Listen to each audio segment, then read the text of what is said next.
Hello everyone, जय श्री कृष्णा। आज हम आपको बताएंगे कि भगवान कृष्ण के मित्र होते हुए क्यों थे सुदामा इतने गरीब। भगवान श्री कृष्ण और सुदामा की मित्रता और उनके बीच के घनिष्ठ प्रेम के किस्से तो आपने जरूर सुने होंगे। किस तरह सुदामा के द्वार पर आने के बाद भगवान श्री कृष्ण नंगे पाँव उनसे मिलने गए थे और अपने मित्र की सहायता कर उन्हें अमीर बना दिया था। पर ये आप सब जानते होंगे, लेकिन आज हम जो आपको बताने जा रहे हैं उस बारे में आप शायद ही जानते होंगे। आज हम आपको बताने जा रहे हैं सुदामा जी की गरीबी के पीछे छिपा वो रहस्य जो सिर्फ श्री कृष्ण ही जानते थे। दरअसल सुदामा जी के गरीब होने की वजह श्री कृष्ण के प्रति उनकी परम मित्रता ही थी। ये सुनकर आपको विचित्र लग रहा होगा, लेकिन ये बात एकदम सच है। ये बात उन दिनों की है जब भगवान श्री कृष्ण और सुदामा सदीपनी मुनि के आश्रम में शिक्षा ग्रहण कर रहे थे। उस वक्त एक गरीब ब्राह्मणी भगवान का नाम जपकर भिक्षा मांगा करती थी और भिक्षा में मिले धन से अपना जीवन यापन करती थी। लेकिन एक वक्त पर उसे लगातार 5 दिनों तक भिक्षा नहीं मिली, लेकिन फिर भी उसने प्रभु पर विश्वास बनाए रखा।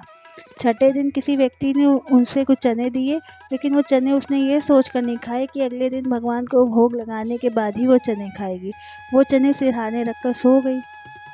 रात में उसकी कुटिया में कुछ चोर घुस आए और चने को सोने की मोहरे समझकर चुराने लगे। एकाएक बुढ़िया की नींद खुल गई और उसके शोर मचाने पर चोर डरकर भागने लगे और गांव वालों से भागते हुए वो संदीपनी मुनि के आश्रम में छिप गए।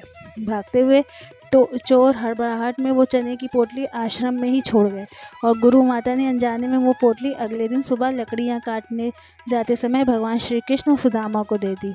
उधर भूख से व्याकुल ब्राह्मणी को जब पता लगा कि चोर उसके चने चुरा कर ले गए हैं, तो उसने श्राप दिया कि जो भी उन चनों को खाएगा वह दरिद्र हो जाएगा। जब श्री कृष्ण और सुदामा जंगल में लकड़ियां काट कर लौटने लगे तो उन्हें भूख लगी, लेकिन सुदामा को ये ज्ञात हो गया कि उन्हें चनों के पीछे कोई रहस्य छुपा हुआ है। वो ब्रह्म ज्ञानी थे, इसलिए उन्हें कुछ भी समझते देर नहीं लगी और इसके बाद उन्होंने सारे चने खुद ही खा लिए और कृष्ण को नहीं दिए, क्योंकि वो नहीं चाहते थे कि उनके होते हुए भगवान गरीब हो जाए।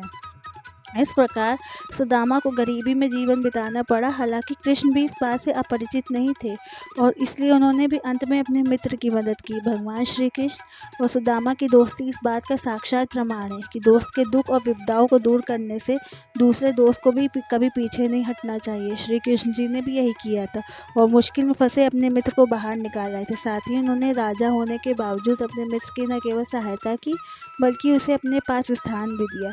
ऐसा बहुत ही कम राजा महाराजा किया करते थे।